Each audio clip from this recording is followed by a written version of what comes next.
바울은 기독교의 시작에서 예수 다음으로 가장 중요한 인물입니다. 예수는 하나님의 아들로 하나님의 나라가 무엇인지 알려주었고, 또 사랑과 평화와 생명의 하나님 나라가 이미 이 세상에서 시작되었음을 선포했습니다.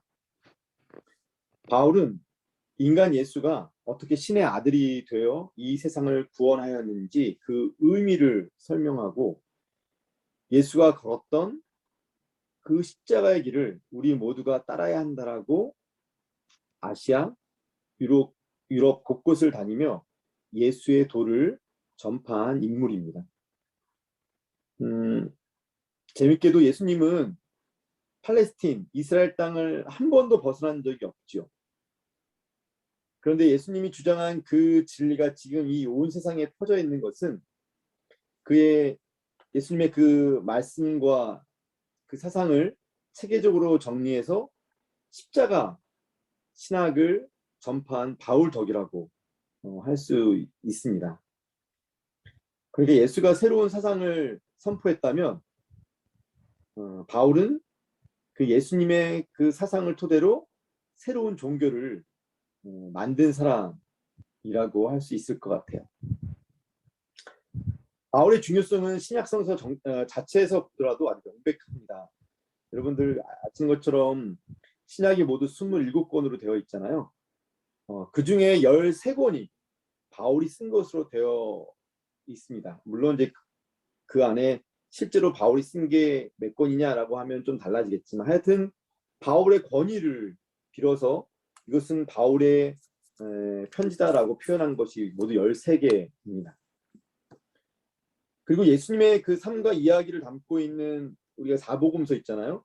마태복음, 마가복음, 누가복음, 요한복음, 그 뒤에 나오는 사도행전을 보면요, 그 사도행전은 그 예수 운동이 어떻게 유대 땅에서 소아시아로 그리고 유럽으로 퍼져나갔는지 그 초대교회의 확장을 보여주고 있는데, 모두 28장으로 되어 있어요.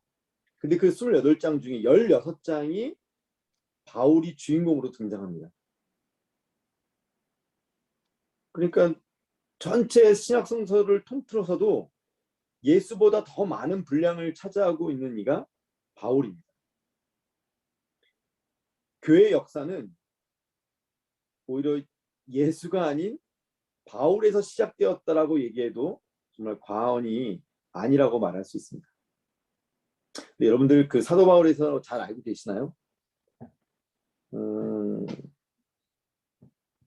성서에서 그려지는 사도 바울은 어떤 인물이었을까요?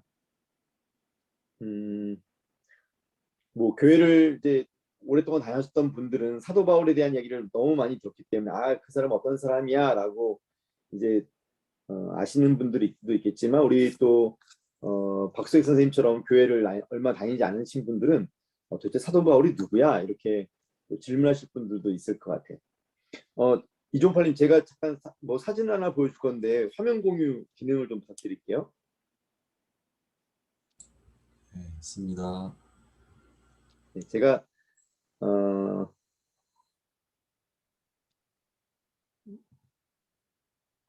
이 사진 하나 좀 보여드릴게요. 이게 이제 중세에 그려진 그림이에요. 보면은 어떻게 딱 봐도 어떻게 사도 바울처럼 보입니까? 실제로 사도 바울은 어떻게 생겼는지는 잘 모르죠. 근데 이제 사도 바울의 이미지가 이러한 것일 거다라고 이제 예상을 해서 그렸던 것 같아요. 이런 소방업이 있어요. 전혀 앞에 사람하고는 많이 다르죠. 근데 보면은 그렇게 막 명석해 보이거나 우리가 그 사도 바울이라고 했을 때 이 위대한 사상가로서의 어떤 이미지하고는 좀 많이 다른 것 같아요. 요게 요 왼쪽에 있는 게 그 러시아에 지금 보관돼, 러시아 보관 그 뭐죠? 정부에? 예, 그 러시아 박물관이라는 단어가 특히 안 났어요. 러시아 그 박물관에 수장되어 있는 가장 오래된 그 사도 바울의 특징 중에 하나예요. 근데 이게 몇 세기 때 그려졌는지는 뭐 2년 전 정도인데 하여튼 그 주후 500년, 600년 정도 전에 즈음에 그려진 수상하다라고 얘기하고 이 수상각을 가지고 오른쪽이 그런 걸 뭐라고 그러죠? 이게 복원하는 거. 그래서 실제로 이런 사람이었다라고 복원한 사진이 바로 오른쪽이에요. 그리고 가장 최근에 이게 바로 여러분 그 처음에 순교자라고 하잖아요. 그 로마의 그 동굴 바깥쪽에 있는 그 동굴 속에서 그리스도인들이 모여서 교회를 이루고 신앙생활을 했는데 그때 이 처음에 파에서 나온 사도 바울이라고 추정되는 인물의 수상 이 그림하고 약간 좀 비슷한 거죠. 아마도 저희가 생각할 때는 사도 바울은 이런 외모를 갖고 있는 사람이었을 거라고 저희가 예상할 수 있을 것 같아요.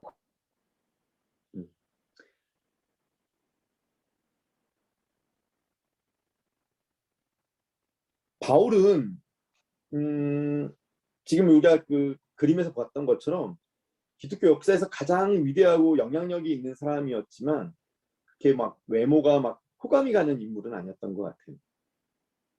그래도 이 그림을 보면서 사도 바울에 대한 그 인물 자체에 대한 궁금증이 좀 생기게 됩니다. 정말 이 사람은 어떤 사람이었을까? 어떤 인물이었을까? 어떤 생각을 갖고 있는 사람이었을까?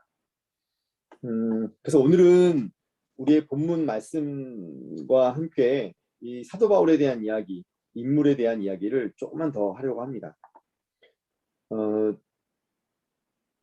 사도 바울은 많은 분들이 아시는 것처럼 초대교회에서 아주 중요한 인물이었지만 처음부터 이 예수운동에 아주 열정적인 사람은 아니었습니다. 사도 바울은 회심한 인물이었어요. 어떤 사람은 이렇게도 표현합니다. 사도 바울은 회심이라는 말보다는 전향한 인물이다라고 얘기하는 게 더 적합하다라고 표현하는 사람도 있어요. 왜냐하면 사도 바울은 자체가 정체성이 유대교인이었고 예수님도 유대교인이었거든요. 그러니까 같은 유대교인 안에서 그 유대교의 중요한 사상 자체를 이렇게 완전히 180도 바꾼 사상으로 바꾼 방향을 바꾼 사람이고 그 이전에 자신이 적대적으로 여겼던 사람들을 자신의 어떤 그 아군 동지로 받아들이는 사람이었기 때문에 이 사람이 뭐 이렇게 종교 자체를 바꾼 사람은 아니었다. 그러니까 회심했다라기보다는 전향한 사람이었다라고 얘기하기도 합니다. 뭐 근데 그 중요하진 않지만 하여튼 이 사도 바울은 아주 그 유대교 안에서도 골수 유대인이었어요. 그래서 모세율법에 아주 통달했고 또 그 종교적 열정, 그 종교적 경건에 아주 심취했던 그런 바리새파 유대 교인이었습니다. 그래서 사도 바울은 유대교 안에서 예수를 메시아라고 주장하는 사람들을 이단으로 여겼어요. 그 당시에 모든 대부분의 유대교인들이 그렇게 생각했던 것처럼 어떻게 로마에 의해서 십자가에 못 박혀 죽임당한 예수가 어떻게 메시아라고 말할 수 있느냐라고 사람들이 얘기했듯이 사도 바울도 그 예수를 메시아라고 주장하는 사람들을 이단이라고 여기고 이들에 대한 아주 극한 혐오감을 가지고 이들을 박해와 탄압에 앞장섭니다. 그래서 심지어는 이제 스데반이라는 그 전도자를 돌로 쳐서 죽이는 그 현장에 함께 앞장섰던 사람이기도 합니다. 그랬던 사도 바울이 지금 이스라엘 땅의 위쪽에 북쪽에 있는 그 시리아 땅에 있는 다마스쿠스라는 곳으로 그리스도인들을 잡으러 가는 박해하러 가는 그 길에 예수님을 만납니다. 눈을 멀게 할 정도로 아주 강한 빛 속에서 음성을 듣게 되죠. 바울은 묻습니다. 당신은 누구입니까? 그때 그 빛 가운데에서 들리는 음성이 나는 네가 핍박하는 예수다. 라는 그 음성을 듣습니다. 사도 바울은 이 말 한마디에 자신의 인생을 완전히 바꿉니다. 완전히 전향하고 회심하고 돌아선 것이죠. 예수를 믿는 이들을 핍박하던 사람이었다가 예수 운동에 누구보다 앞장서는 사람이 됩니다. 바울은 그렇게 돌아선 후에 예수 운동이 팔레스틴, 유대 땅에 머무르지 않고 소아시아를 거쳐 유럽으로 퍼져나가도록 정말 자신의 전 인생을 걸어 앞장섰습니다. 그러다가 사도 바울은 네로 황제 때 그 로마의 화재 사고 이후에 이루어진 그리스도인 그 핍박 시기에 로마에서 이제 그 순교당했다라는 그러한 성세는 나와 있지 않지만 그렇게 기독교 역사는 전해주고 있습니다. 사도 바울이 어떻게 그 예수 운동을 아시아와 유럽을 거쳐 전파했는지 또 어떻게 초대교회가 곳곳의 지역에서 세워졌는지가 자세하게 그려져 있는 곳이 사도행전이에요. 그러니까 마태, 마가, 누가, 요한 그 다음에 나온 것이 사도행전이죠. 이 사도행전에 보면 바울은 1차, 2차, 3차에 걸쳐서 전도 여행을 다닙니다.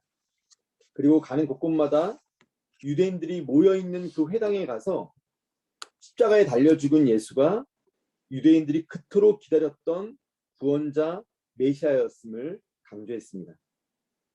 당연히 유대인들은 바울과 부딪힐 수밖에 없었습니다. 바울을 잡아서 매질하기도 했고요. 그를 절벽에서 떨어뜨려 죽이려고도 했습니다. 바울은 온갖 박해와 고난을 이겨내며 그 예수님의 도를 전하고자 노력했고 그 놀랍게도 그가 가는 곳곳마다 교회의 씨가 뿌려졌습니다. 유대교 안에서 예수를 메시아로 믿고 따르는 이들이 하나둘씩 늘기 시작했고 회당이 아닌 회당 밖에서 새로운 유대교, 예수를 따르는 예수를 메시아로 여기는 그러한 교회 신앙 공동체가 생겨나게 된 것입니다. 오늘 우리가 읽은 본문이 고린도후서예요. 이 고린도후서라는 이 본문은 사도 바울이 고린도 지역에 세운 그 교회를 향해 쓴 편지 글입니다. 바울은 분명 위대한 사람이었습니다. 그가 없었다면 지금의 교회와 기독교는 존재하지 못했다라고 정말 단호하게 말할 수 있을 정도입니다. 그런데 그런 바울은 언제나 자신은 무력한 사람이며 약한 사람이라고 고백합니다. 자신에 대해 내세울 거라고는 약점밖에 없다라고 말을 해요. 오늘 우리가 읽은 본문 12장 5절에서도 그렇게 이야기합니다. 그러나 나 자신을 두고서는 내 약점밖에는 자랑하지 않겠습니다. 실제 그 당시에도 모든 초대교회 사람들이 바울을 위대한 사람으로 인정했던 것은 아닌 것 같아요. 고린도 교회 안에서도 바울의 외모와 그의 어눌한 말솜씨 때문에 비하하는 사람들도 있었습니다. 고린도후서 10장 10절 혹시 성경이 있으신 분들은 10장 10절을 찾아보면 이런 표현이 있어요. 바울의 편지는 무게가 있고 힘이 있지만 직접 대할 때에는 그는 약하고 말주변도 변변치 못하다 라고 말하는 사람도 있었다라고 이야기해요.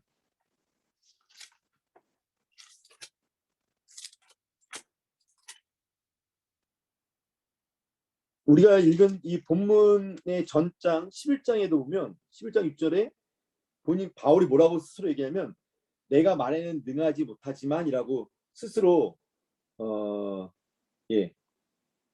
자기를 깎아내리는 말을 하기도 합니다. 특히 고린도 교회에서는 사도 바울이 갖고 있는 이런 어눌함, 뭐 외모에 좀 이렇게 뭐라고 표현해야 되죠? 외모에 어떤 그런 잘나지 않은 모습, 그다음에 그의 어떤 어눌한 말솜씨, 뭐 이런 것들 때문에 그를 좀 반대하는 사람도 있었지만 결정적으로 그 팔레스틴 지역으로부터 온 유대인들은 사도 바울의 권위에 대해서 걸고 넘어졌어요. 왜냐하면 사도 바울은 많은 편지에서 스스로를 사도라고 칭합니다. 근데 초대교회 당시에서는 사도라 함은 누구를 얘기하는 거냐면 그 말 그대로 보내심을 받은 이들, 파송된 자들을 말하는 거예요. 그러니까 예수님이 직접 만나고 선발한 12제자에게만 그 사도라는 명칭을 쓸 수 있다라고 생각을 했어요. 그런데 사도 바울은 뭐라고 하냐면 나는 주님이 직접 나에게 그 권위를 준 사도다라고 이야기합니다. 왜냐면 자기가 다마스쿠스로 가는 그 길에서 예수님을 그 빛과 음성을 통해서 그 부활한 예수님을 만났기 때문에 스스로는 그것을 내가 사도라고 여기는 근거로 얘기를 했습니다. 그런데 다른 사람들은, 특히 바울과 적대적인 관계에 있던 사람들은 그 말을 믿을 수가 없고 그것을 인정할 수 없었던 거죠. 그래서 오늘 본문 우리가 12장을 읽었는데요. 그 앞에 11장에서는 그 팔레스틴 유대 땅에서 건너온 유대인들이 사도 바울을 아주 맹렬하게 공격하고, 그리고 바울이 자신의 사도적 권위를 방어하는 그런 이야기들로 가득 차 있습니다.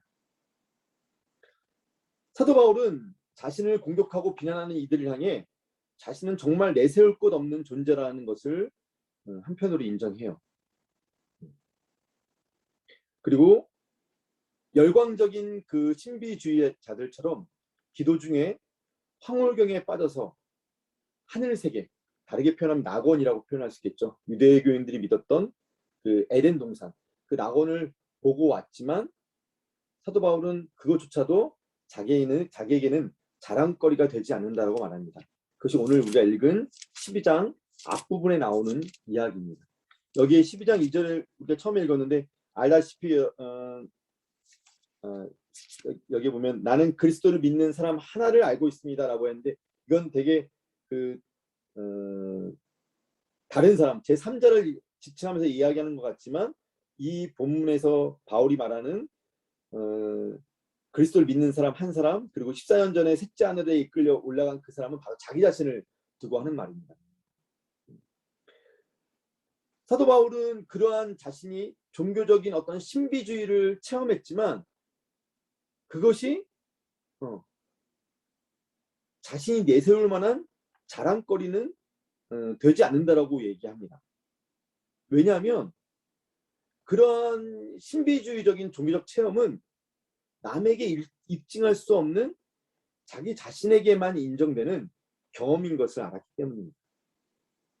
그러니 자신의 어떤 특별한 종교적 체험을 아주 어떤 절대적인 경험으로 다른 사람들 앞에서 막 내세우는 사람들을 보면 우리가 조금은 좀 의심을 가지고 바라봐도 될 것 같아요.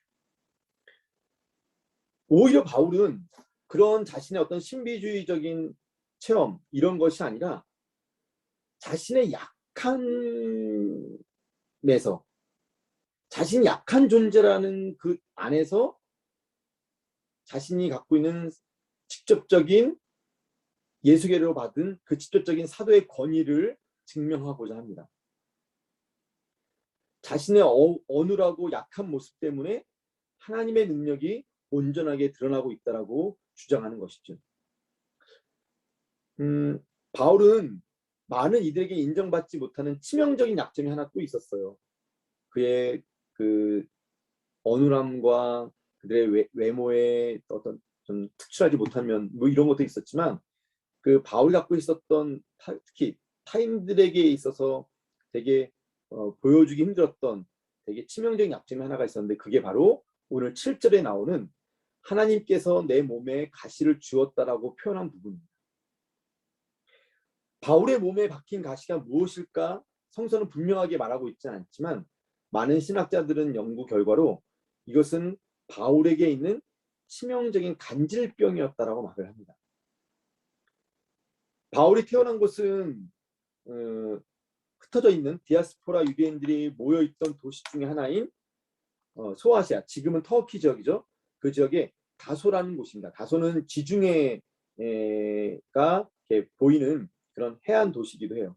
근데 바로 그 위쪽에 산맥이 또 지나가는 지역이 바로 다소입니다.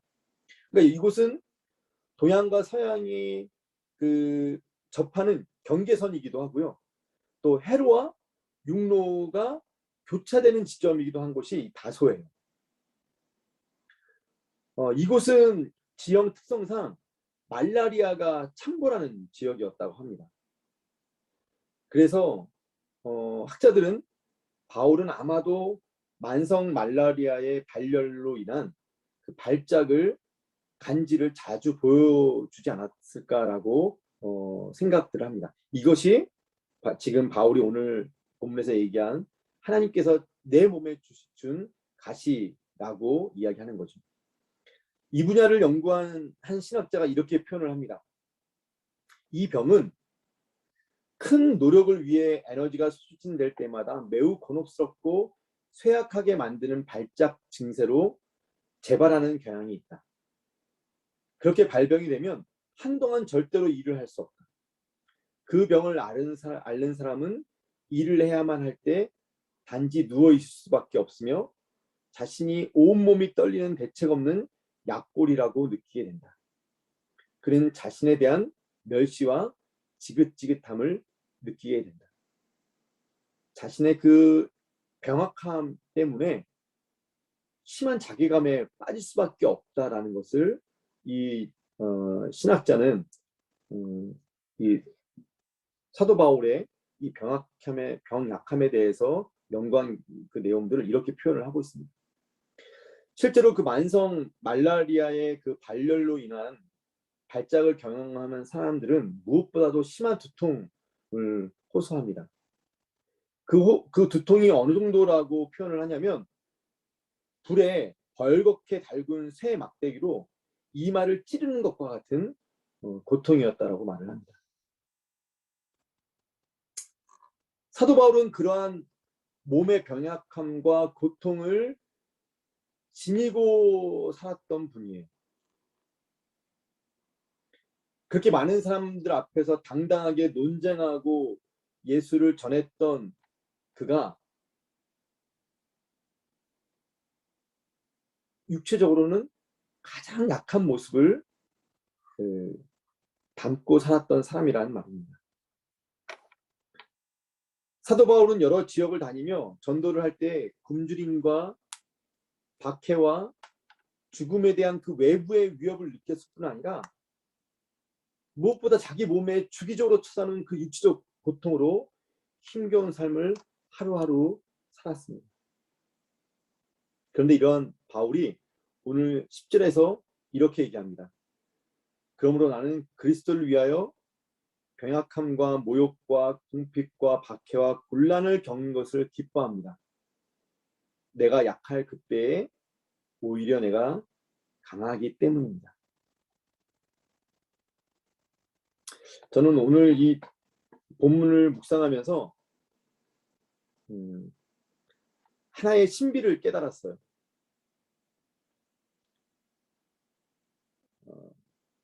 여러분들 좀 놀랍지 않나요? 우리가 손잡는 교회라는 이름으로 이렇게 오늘 10명의 사람이 함께 비록 얼굴을 대면하지 않지만 이렇게 줌을 통해서 같이 예배를 드리고 하나의 신앙 공동체가로 이루어지는 것.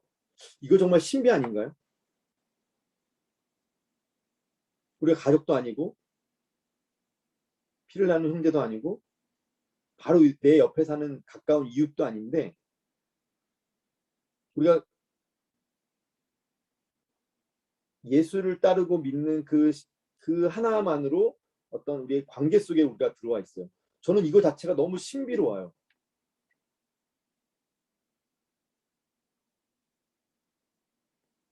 우리가 모인 이 자체가 신비이고요. 그리고 바울은 십자가의 신비를 고린도전서 1장에서 또 이야기를 하고 있습니다.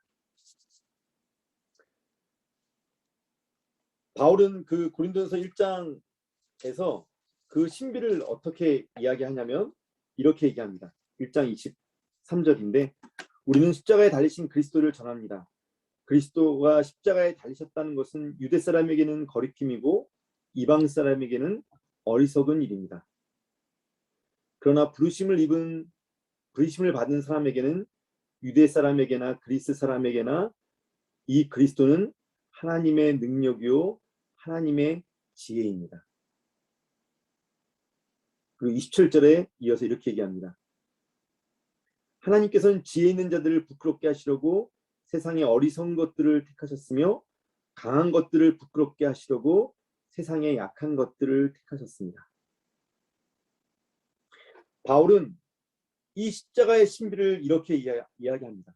하나님이 이 땅을 구원하는 그 방법이 가장 약한 것을 통해 하나님의 능력을 드러내고 그의 구원을 이루었다. 그것을 예수가 보여주었다.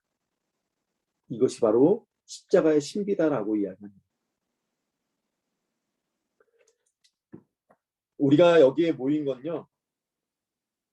딱 하나예요.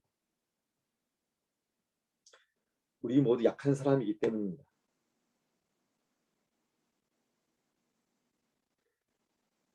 저는 어리석은 사람입니다. 그리고 저는 병약한 사람입니다. 비천한 사람입니다. 세상의 기준으로 아무것도 내세울 거 없는 사람입니다.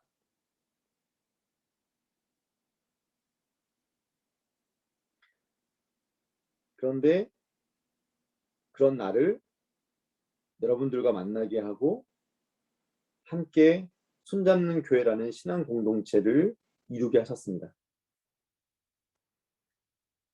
여기에 있는 사람 누구도 잘난 사람이 없고 누구도 건강한 사람이 없는 것. 그러한 우리가 이 신앙 공동체 안에서 함께 만난 것. 이게 신비입니다. 그리고 저는 우리가 더 큰 신비를 찾아갔으면 좋겠어요. 그 더 큰 신비라 함은 이렇게 약하고 어리석고 비천한 우리를 통해서 하나님이 도대체 무엇을 이루려고 하시는 것인지, 하나님이 이 땅에서 선포하시고 펼쳐 보이시려는 그 생명과 평화와 그 사랑의 하나님 나라를 위해서 우리를, 이렇게 부족한 우리들을 어떻게 사용하시려고 하시는지, 그것을 찾는다면 우리는 하나님의 그 십자가의 신비를 또 한 번 경험하는 그 순간이 될 것입니다. 주신 말씀 함께 묵상하겠습니다.